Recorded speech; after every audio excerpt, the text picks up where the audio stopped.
Ayun mga kababayan, kumusta po kayo? Good morning, good evening, good afternoon. Kung saan man po kayo ngayon, mag-ingat po kayo palagi. Lalong-lalo na sa mga DDS, mag-ingat kayo dyan, mga bobo yan. Mananabla ng buhay ang mga yan. So ngayon mga kababayan, maganda po ang ating balita, no? Yung ating i-share sa inyo ay patungkol po dito kay Congressman Bini Abante, na kung saan mga kababayan ay nakasaad po dito sa naturang news ng Pilipinas Today. Ayan, nakita nyo po sa screen. Ayan, nasa gilid ng ating screen. According po dito sa Pilipinas Today, actually hindi lang po Pilipinas Today ito mga kababayan ha, pati din po sa iba't ibang network at saka sa mga news outlet ay kalat na po ito. Ano nga po bang nangyari kay Congressman Bini Abante?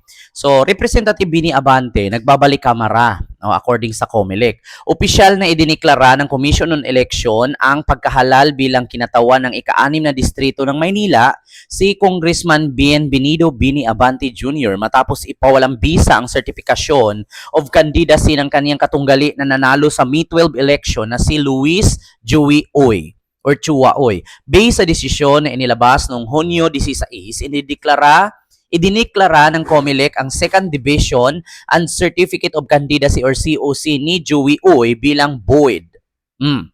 So sa madaling salita, walang bisa. Dahilan upang maupo si Abante bilang kongresista ng Maynila ng 6th District. Ito ay sa kabila ng pagkapanalo ni Oy na umani ng 64,747 na boto kumpara kay Abante na 63,000. Ngayon naboto noong nakaraang May 12 midterm election. Si Abante ay naupo bilang kongresista noong 2019 at siya kabilang sa mga co-chairman ng House Quad Committee na nag-imbestiga ng di umano'y pagkasangkot ni dating Pangulong Rodrigo Roa Duterte sa extrajudicial killings or AGK sa libu-libong pinaghihinalaang drug personalities noong panahon ng war on drugs na ipinapatupad ng kanyang administrasyon. Sinabi ng COMELEC na maaari pang iapila ni Oy ang desisyon.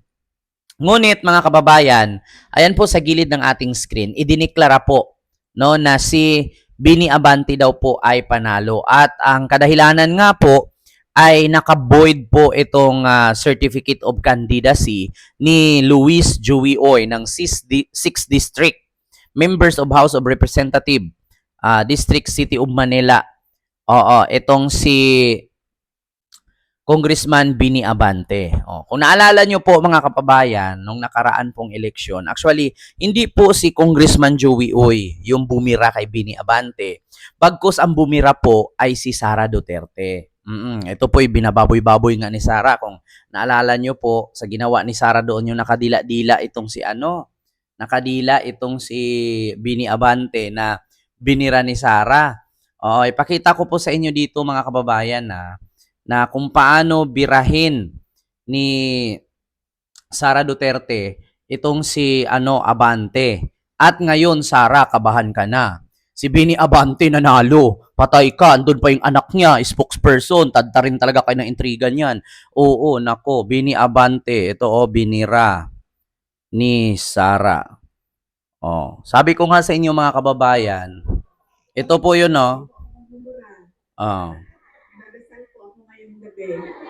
Yan po yun. Alam nyo, dito sa atin sa Pilipinas, kapag nilabas mo ang dila mo, sa ibang kultura, pagpapakita ng malakas ka, matapang ka. Pero dito sa atin, pag nilabas mo ang dila mo, ano ibig sabihin yan? Yan na, dila. Ha? Ay, nako, mga bata. Anong tawag niyan? Walang respeto. Kahit natalo sa boto, pwede pang manalo basta ma-disqualify lang ang nanalong kalaban. Formal nang idineklara ng second. Kanina siya walang respeto? Sa inyo. Tatayo ka dito sa aming lungsod. Tatayo ka sa aming distrito. Wala ka naman naambag sa mga buhay ng aming mga kadistrito para bastusin, para siraan ang aming congressman na dilingkod ng tapat at totoo at para sa mga tao na hinayaan sa kanilang entablado tumayo ang isang bastos at walang respeto. Tama lang na hindi ka naging presidente ng Pilipinas. Sara Duterte nga po, Kahit So, yun natalo po sa yun, boto, pwede pang manalo. Hindi po ako magmumura. Siya po yun mga kababayan. Nakita nyo po. kung paano po birahin ni Sara si Congressman Bini Abante. At galit na galit nga yung anak ni Congressman na si Princess Abante. Ngayon ay naging spokesperson ng Congress si Princess Abante. Kaya naku, Sara, kabahan ka na. 'Di ba? Yung mga sinisiraan mo, naalala mo yung binibueltahan mo sa sorte, no, sa Maynila, sa 6th District, si Bini Abante, binira mo. Ngayon, i-declared ng COMELEC na void ang COC ni Congressman Uy at si Abante ang nanalo. Paano yan, Sara? Maghihiganti talaga to si Pastor. Ewan ko lang kung si Pastor ay sundin niya ang kanyang nararamdaman o sundin niya ang utos ng Diyos. Kasi kung sundin niya ang utos ng Diyos, magpakumbaba ang Pastor. Kung ako ba naman, kung susundin ko ang Diyos, okay lang. Pero kung araw-arawin ka namang babuyin, ay makalimutan ko siguro na may Diyos. Di ba? So yun po mga kababayan, klarong-klaro naman po at idiniklara po ng COMELEC na si Congressman Bini Abante pa rin ang panalo ng 6th District. Paano yan, Sara? Parang pumalpak yata. Parang nagkandalitsi-litsi yata. Yung sa naman sa Batangas, si Congressman Jinky Luistro, hindi mo rin natalo. Siniraan mo din doon patungkol sa law firm. In the end, si Jinky Luistro pa rin yung nananalo. Nako. Kumusta ka na ngayon? Sara, yung EG Kinidigong, matuloy-tuloy ito kasi panalo si Bini Abante. Naku po, mga kababayan, ala ka, parang, naku mga DDS, iiyak naman mga DDS dito, sasabihin na naman, number 1, ito unahan ko na kayo mga kababayan. Alam nyo, number 1 sabihin ng mga DDS dito, binayaran na naman ng COMELEC. Gano'n naman, sino ba namang, sabi ni Digong, unang-una, reaksyon nito ng mga DDS, binayaran na naman ang COMELEC. Magkano ka ba COMELEC? Gagano na naman yan sila. Maniwala kayo sa akin mga kababayan. Isa lang sasabihin nito, mga bobo, tanga-tanga, inutil ang paslupa, pangit, uto-uto, at mga mahihirap na supporter ni Sara, mga tinatawag lang DDS, sasabihin na naman nila, magkano ka ba COMELEC? Bayad na naman ang COMELEC. Ganyan din sila. Hindi sila nag-iisip. Kaya sabi ko nga sa inyo mga kababayan, ay kawawa. Alam nyo, kung i-compare natin COMELEC at AI, mas paniwalaan ko yung COMELEC kaysa sa AI . Diba? Kasi sa AI, minsan nang napahiya yung mayor at senador niyan. Nakampi kay Wait lang po. So, yun nga mga kababayan. Yun nga ang sinasabi ko. Nako, kabahan na kayo. Kasi bakit?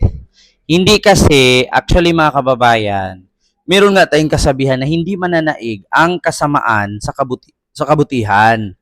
Ngayon, nakita nyo naman na kakapasok lang na balita. Good news ito para sa Kamara na kung saan yung isa sa miyembro ng Quad Committee na isa sa nag-imbestiga sa extrajudicial killing si Duterte ay natalo nga, di umano, ngunit ngayon ay hinihalal, no, at diniklarang panalo. So, tuloy ang Tri-Committee 2.0 or Quad Committee 2.0 ni Barbers, ni Abante at kung sino pa yung mga nasa committee ng Kongreso na nag-iimbestiga at sa nagbubukas nga nitong issue sa extrajudicial killings ni Digonggong. So klarong-klaro po mga kababayan na diniklara po na panalo si Congressman Bienvenido Bini Abante na tatay ni Princess Abante na kung saan bumibira kay Sara Duterte. Kabahan ka na, Inday. So yun na, father and daughter tandem ito ngayon mga kababayan. So maraming salamat. At yun lang po yung ating update. Kabahan ka na, Inday.